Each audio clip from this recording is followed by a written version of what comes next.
आज का जो टॉपिक है हमारा दोस्तों, वह है उत्तराखंड में अप्रवाह तंत्र। ये क्या होता है, इस पे हम चर्चा करेंगे।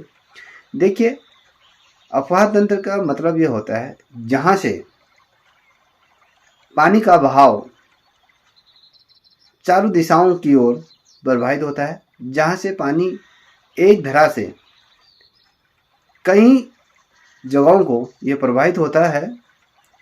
तो आज हम इसी पर चर्चा करेंगे। देखिए दोस्तों, जैसे कि आप सभी को पता है, हिमालय भारत का सबसे बड़ा क्या है, जल ग्रहण का ये क्षेत्र होता है।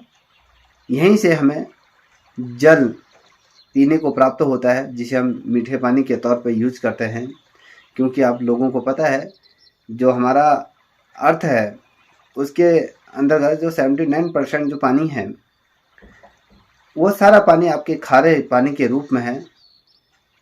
0.37% ही जो है मीठे जल का ये स्रोत हमें हमारे पृथ्वी में पाया जाता है, जिसे हम पीने के योग्य अपना यूज करते हैं। और जो हिमालय है दोस्तों, ये हिमालय वह क्षेत्र है जहाँ से भारत के लिए कहीं ऐसी नदियाँ प्रवाहित होती हैं, या कहें हिमालय से ऐसी कई पवित्र नदियाँ निकलती हैं। जैसे कि कुछ आपको सामने आपके नाम साझा करता हूँ। जैसे गंगा निकलती है, यमुना निकलती है, शारदा, सरयू, सरस्वती, भागीरथी, अलकनंदा आदि का जो उद्गम स्थान है दोस्तों, वो आपका क्या है, हिमालय है। हिमालय से ये ढेर सारी जो नदियाँ निकलती हैं, कहीं ना कहीं ये मानव जीवन को जीवित रखती हैं, और जो प्रकृति में जो जीव जंतु हैं उनको भी कहीं ना कहीं इससे क्या होता है, लाभ मिलता है पेड़ पौधों को। क्योंकि आपको पता है कि खारे पानी से हम सिंचाई नहीं कर सकते। जो भी सिंचाई के लिए जिन चीज़ों का हमें प्रयोग करते हैं, जिस पानी का, तो वो हमारे मीठे जल का ही पानी होता है। ये सारी चीज़ें क्या होती है, इकोसिस्टम का एक ये हिस्सा है। ठीक है। अब उत्तराखंड में बहने वाली अधिकांश नदियाँ जो हैं, उनका जो प्रमुख स्रोत है दोस्तों, आप देखोगे वो हमारा मध्य हिमालय ही है। जैसे आपको पता है कि उत्तराखंड का जो भौगोलिक क्षेत्र है या परिस्थिति है, यह क्या है, पूरा हिमालयी क्षेत्र से आच्छादित ये उत्तराखंड है। इसीलिए पर्वतीय क्षेत्र है, क्योंकि यहाँ की भौगोलिक संरचना अन्य राज्यों की अपेक्षा यहाँ पर सघन दिखने को मिलती है। अब बात करते हैं, जो हमारा मेन टॉपिक है उत्तराखंड का जो नदी तंत्र है, हम उसके बारे में बात करेंगे। देखिए, उत्तराखंड में जो जल का संपादन करते हैं, संपन्न राज्य इसे कहा जाता है अन्य राज्यों की अपेक्षा।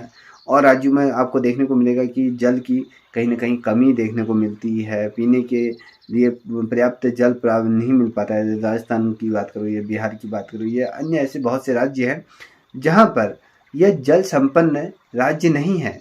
और उत्तराखंड से आपको पता है गंगा निकलती है, यमुना निकलती है, शारदा निकलती है, सरस्वती निकलती है, अलकनंदा आदि जो नदियों का क्या है, ये उद्गम स्थल है। यहीं से इन नदियों का क्या होता है, उदय होता है। ये तभी ये नदियाँ पहाड़ों से होते हुए मैदानी क्षेत्रों से बढ़ते बढ़ते ये अन्य राज्यों को भी तृप्त करती है।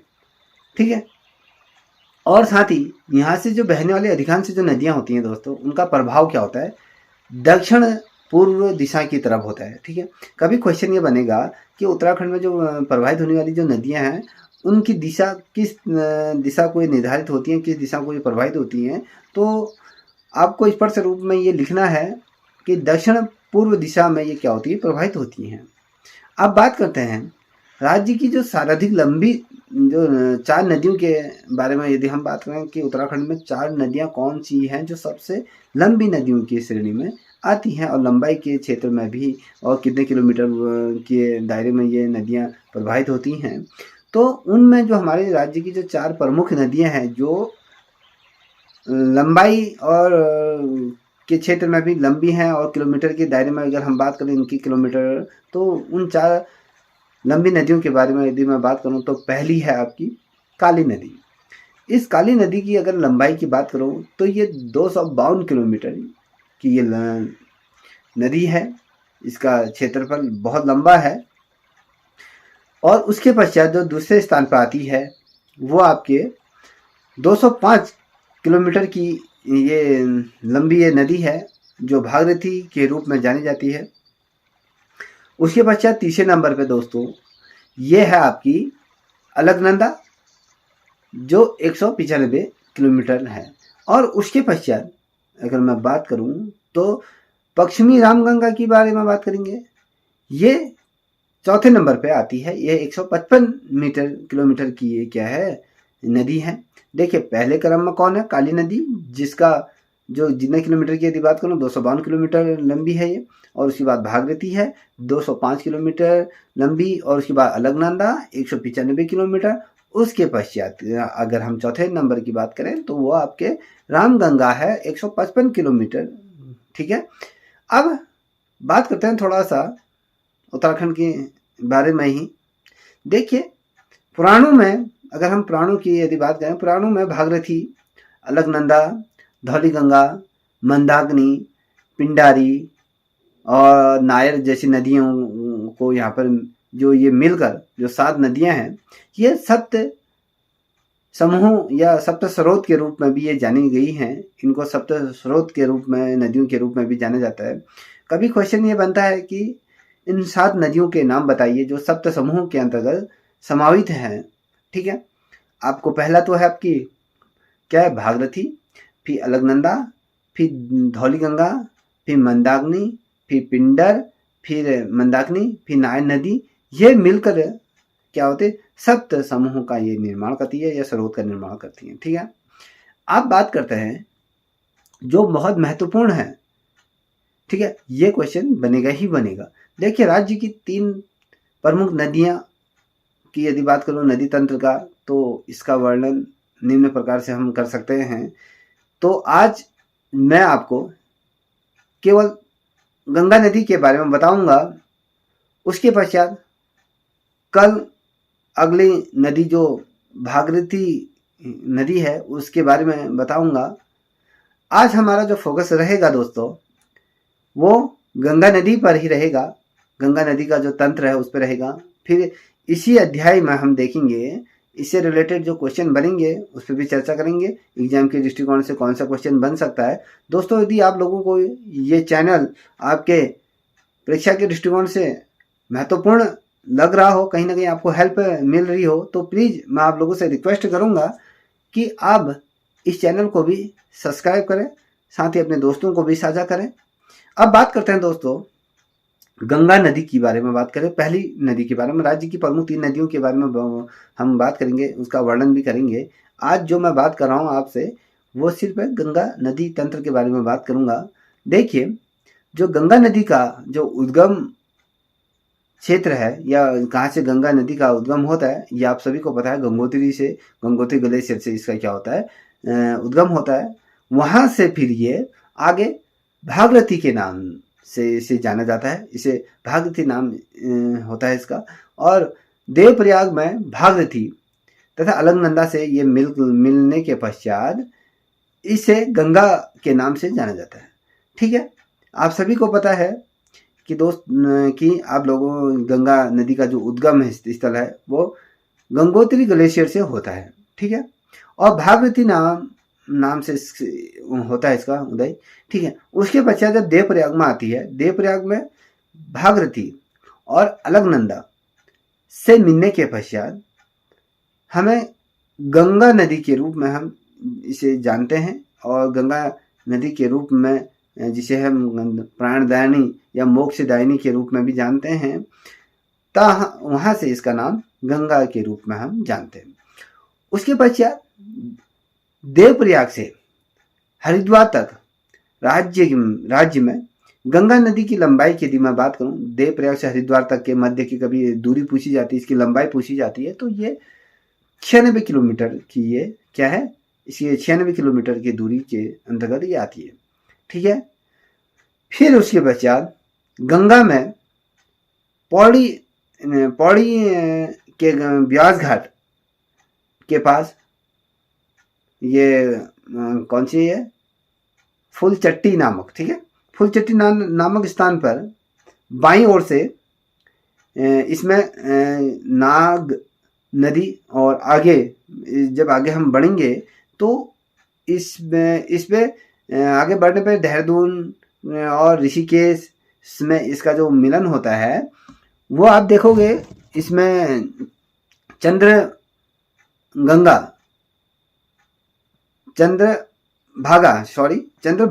नदी पर ये मिलती है, ठीक है। फुलचट्टी नामक स्थान पर बाईं ओर से इसमें नाग नदी के रूप में पहचानी जाती है।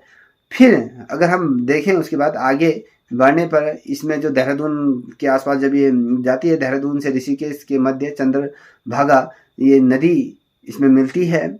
हरिद्वार में दोस्तों, विशेषकर हरिद्वार जिले में गंगा नदी तंत्र में रतमऊ करके एक स्थान पर रतमऊ एवं सोनानी है। यहाँ पर ये नदियाँ क्या होती है, आपस में मिल जाती हैं। रतमऊ, देखिए हरिद्वार जिले में गंगा तंत्र की बात करूँगा, रतमऊ एवं सोनानी ये नदियाँ क्या होती हैं यहाँ पर मिलती हैं, ठीक है। उसके पश्चात हम बात करें तो जैसे गंगा नदी के अंतर्गत जैसे भागीरथी हो गया, अलकनंदा, ये क्या है, उपतंत्र हैं इसके, ठीक है, उपतंत्र के अंतर्गत ये आते हैं। और इनका वर्णन हम किस प्रकार से आगे करेंगे, इस पर भी चर्चा करेंगे। थोड़ा सा आप पे यहाँ पर मैं दिखाना चाहूँगा। इसके अंतर्गत जैसे हम इसके उपतंत्रों का अगर वर्णन करेंगे तो उसमें भागीरथी का उपतंत्र आता है। तो भागीरथी नदी का जो उपतंत्र की यदि मैं बात करूं तो भागीरथी नदी गंगोत्री हिमनद के गोमुख नामक स्थान से निकलती है, ठीक है। भागीरथी जो नदी है वो गोमुख हिमनद से ये इस जगह से इसका नाम से जानी जाती है। कभी क्वेश्चन क्या बनेगा, जो भागीरथी से रिलेटेड अगर मैं क्वेश्चन की यदि मैं बात करूं तो ये क्वेश्चन बनेगा कि गोमुख नामक स्थान से कौन सी नदी निकलती है, ठीक है। अब आपको पता होना चाहिए भागीरथी नदी गंगोत्री हिमनद से गोमुख नामक स्थान से क्या होती है, निकलती हैं, जो आगे शिवलिंग शिखर के पास स्थित है, ठीक है। और गंगोत्री से देवप्रयाग तक जो भागीरथी की जो लंबाई की यदि मैं बात करूं तो वो 205 किलोमीटर की ये होती है। और साथ ही दोस्तों जो भागीरथी अलकनंदा नदियों का ये नदियों को क्या कहा जाता है, सास बहू के रूप में भी इन नदियों को जाना जाता है। क्वेश्चन कभी ये बनता है कि सास बहू के नाम से कौन सी नदियां जानी जाती हैं, कौन सी नदी है, तो भागीरथी और अलकनंदा सास और बहू के नाम से जानी जाती है, ठीक है।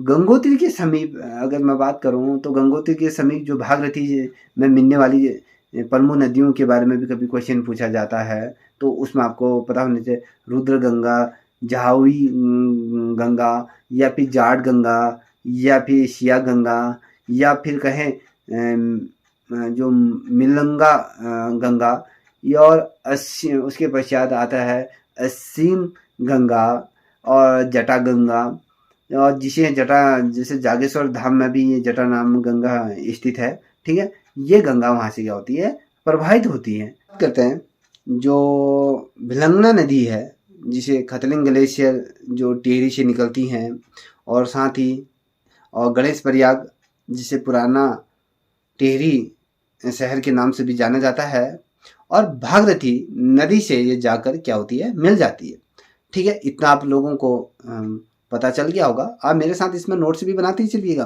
क्योंकि ये बहुत महत्वपूर्ण है। क्वेश्चन क्या बनेगा, कभी ये बनेगा कि गणेश प्रयाग का पुराना नाम क्या है, तो आपको पता होना चाहिए इसे टिहरी शहर के नाम से भी जाना जाता है।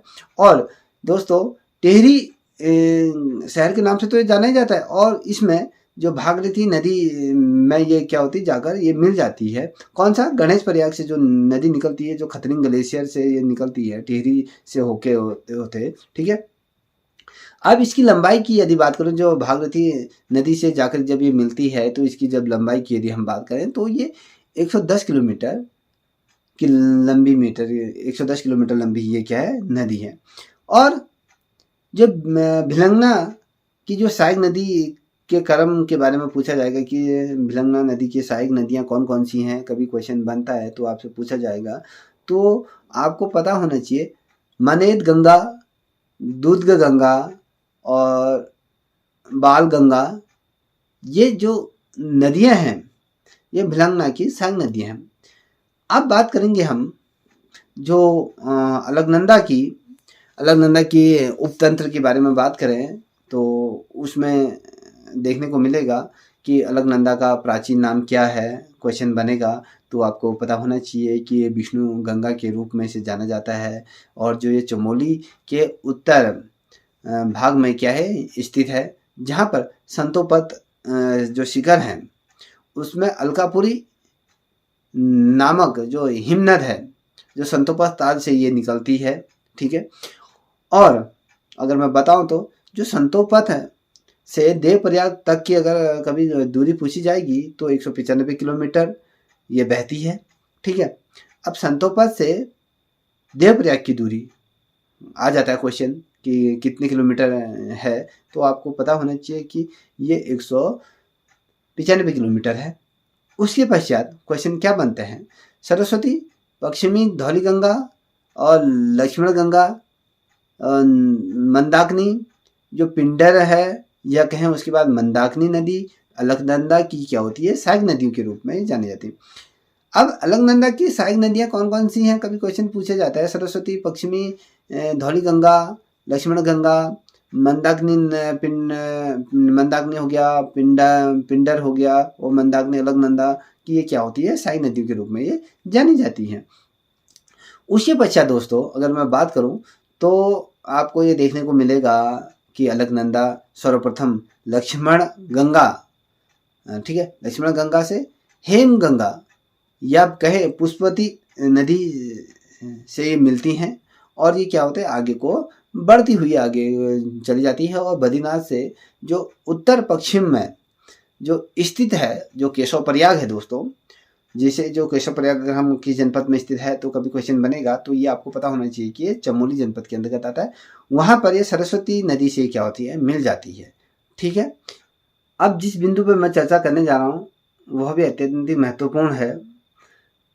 उत्तराखंड के जो पंच प्रयाग के नाम से कौन कौन सी नदियाँ जानी जाती है, कौन कौन सी नदियाँ हैं ये पंच प्रयाग अलकनंदा के तट पर ये स्थित है, ये कहाँ पर स्थित है। अगर कभी क्वेश्चन बन जाता है कि पंच प्रयाग किस स्थान पर स्थित है तो आपको पता होना चाहिए अलकनंदा तट पर ये स्थित है। और ये पंच प्रयाग इस प्रकार से हैं कि मैं आप लोगों को उसके बारे में बताऊंगा कौन कौन से ये हैं। देखिए, पहला अगर मैं बात करूं पहले प्रयागों के बारे में, पंच प्रयाग में से पहले प्रयाग की बात करूं तो उसमें जो है वो विष्णु प्रयाग है।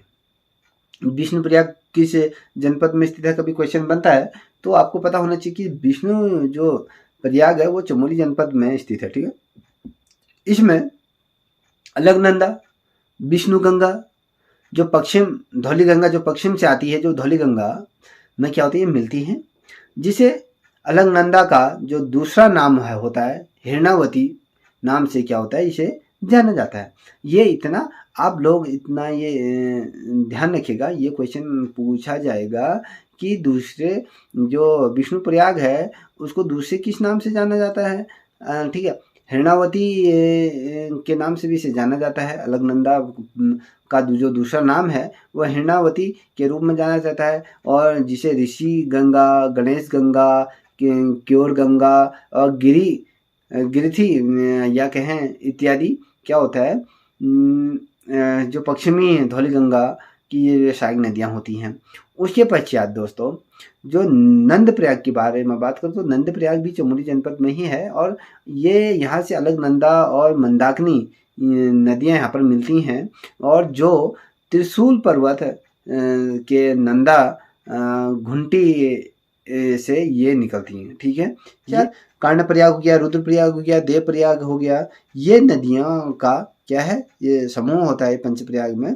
तो ये चीज़ें मैंने आज आपके समक्ष रखी। यदि आप लोगों को ये वीडियो पसंद आई होगी तो प्लीज़ आपसे रिक्वेस्ट है कि इस चैनल को भी आप लाइक शेयर सब्सक्राइब अवश्य करें, साथ ही अपने दोस्तों को भी साझा करें, जिससे कि भी वो भी इस वीडियो से लाभान्वित हो सके और इसी प्रकार से लोग लाभ ले सके।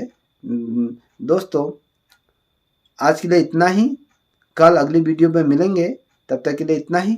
जय हिंद, जय भारत, जय उत्तराखंड।